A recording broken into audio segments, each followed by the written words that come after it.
Assalamualaikum warahmatullahi wabarakatuh. Perkenalkan, nama saya Novia Wardana dengan NIM 1930 106033 dari Lokal Tadris Biologi 5B. Nah, pada video kali ini kita akan membahas materi fisiologi tumbuhan, yaitu tentang morfogenesis tumbuhan. Nah, morfogenesis merupakan proses hidup yang menyangkut interaksi pertumbuhan dan diferensiasi oleh beberapa sel yang memacu terbentuknya organ. Misalnya, pembentukan daun, buah, batang, bunga, akar. Ingat bahwa pada fase pertumbuhan yang berbeda, sejumlah sel tumbuhan menjadi berbeda. Nah, meskipun gennya sama, yang A yaitu pengertian pertumbuhan dan perkembangan. Pertumbuhan merupakan proses pertambahan volume dan jumlah sel yang mengakibatkan bertambah besarnya ukuran organisme. Pertambahan jumlah sel terjadi karena adanya pembelahan mitosis. Pertumbuhan bersifat irreversibel, artinya organisme yang tumbuh tidak akan kembali ke dalam ukuran semula. Kurva pertumbuhan disebut juga dengan kurva sigmoid, yang mempunyai beberapa periode. Periode pertama yaitu periode lamban, dengan ciri adanya sedikit pertumbuhan atau tidak ada pertumbuhan yang sebenarnya. Nah, dalam periode ini, organisme sedang mempersiapkan diri untuk tumbuh. Periode kedua adalah periode logaritma atau periode eksponen, di mana pertumbuhan telah dimulai dengan lambat, tetapi kemudian semakin cepat. Laju kecepatan yang berangsur-angsur pada tumbuhan dinyatakan dalam bentuk aljabar atau logaritma. Yang ketiga yaitu periode perlambatan, yaitu pertumbuhan akan menjadi lambat dan akhirnya akan berhenti. Seiring dengan berlangsungnya proses pertumbuhan, di dalam tubuh organisme terjadi proses pertambahan jenis sel atau disebut perkembangan. Melalui proses diferensiasi, perkembangan dapat dinyatakan melalui berbagai cara, mulai dari bagian tertentu suatu tanaman sampai jumlah total perkembangan tanaman dan dinyatakan dalam batasan bahan kering, tinggi, dan diameter bagian tubuh tanaman atau total tubuh tanaman. Nah, perkembangan juga merupakan suatu proses kemajuan yang terjadi secara berangsur-angsur dari kompleksitas tinggi. Perkembangan pada hewan dan tumbuhan atau tanaman tidak terbatas pada morfogenesis dan diferensiasi, tetapi juga mencakup suatu peningkatan besarnya organisme. Tanaman aktivitas perkembangan yang vital ini banyak yang tumpang tindih. Proses perkembangan memerlukan 3 kunci, yaitu pembelahan sel yang merupakan proses perbanyakan sel. Diferensiasi merupakan suatu proses pembentukan sel-sel yang memiliki fungsi dan struktur khusus, serta morfogenesis, yakni gerakan-gerakan sel dan jaringan untuk membentuk organ tubuh. Yang B, macam-macam pertumbuhan. Pertumbuhan dapat dibedakan menjadi 2. Yang pertama yaitu pertumbuhan primer. Pada akhir perkecambahan, tumbuhan membentuk akar, batang, dan daun.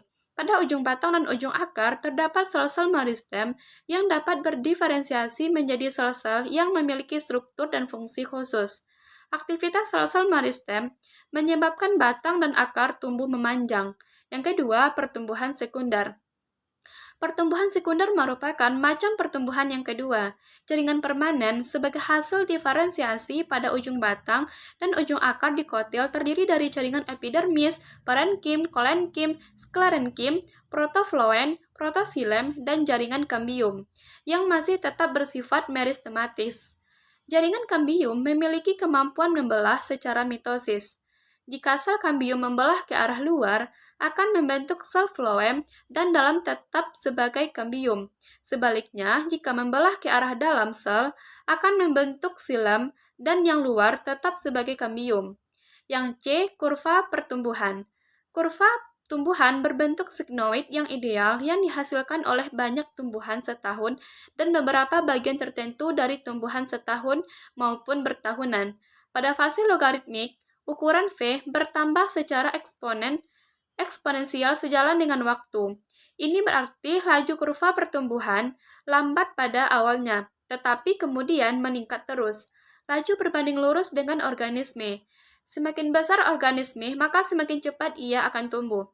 Fase pertumbuhan logaritme juga menunjukkan sel tunggal.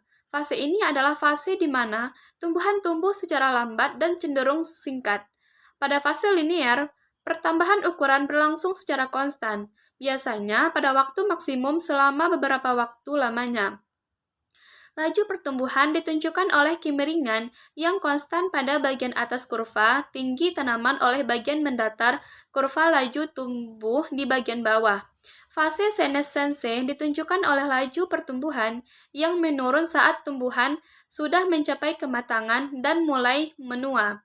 Yang D yaitu hormon-hormon yang mempengaruhi pertumbuhan. Yang pertama yaitu hormon auksin. Auksin merupakan zat hormon tumbuhan yang ditemukan oleh ilmuwan Belanda yaitu Frits Went pada tahun 1903 sampai 1990. Hormon ini banyak ditemukan pada akar, ujung batang, dan bunga. Fungsi hormon ini yaitu sebagai pengatur pembesaran, memicu pemanjangan sel di daerah belakang, ujung meristem. Auksin berperan penting dalam pertumbuhan sehingga dapat digunakan untuk memacu kecepatan pertumbuhan tanaman pada budidaya yang dilakukan secara intensif. Yang kedua yaitu hormon giberelin, yaitu hormon yang mempengaruhi pertumbuhan tanaman sangat banyak, misalnya saja giberelin. Nah, giberelin ini merupakan hormon tumbuh pada tanaman yang bersifat sintesis dan berperan mempercepat perkecambahan. Yang ketiga, hormon sitokinin. Nah, hormon ini adalah sekelompok hormon tumbuhan dan zat pengatur tumbuh yang mendorong terjadinya pembelahan sel. Di jaringan meristematik, selain peran utamanya sebagai pengatur pertumbuhan dan diferensiasi sel, sitokinin juga mempengaruhi dominansi pucuk, pertumbuhan kuncup, tepi, dan penuaan. Yang keempat yaitu hormon etilen. Etilen ini merupakan hormon tumbuh yang secara umum berlainan dengan auksin, giberelin, dan sitokinin. Nah, dalam keadaan normal, etilen akan berbentuk gas dan struktur kimianya sangat sederhana sekali.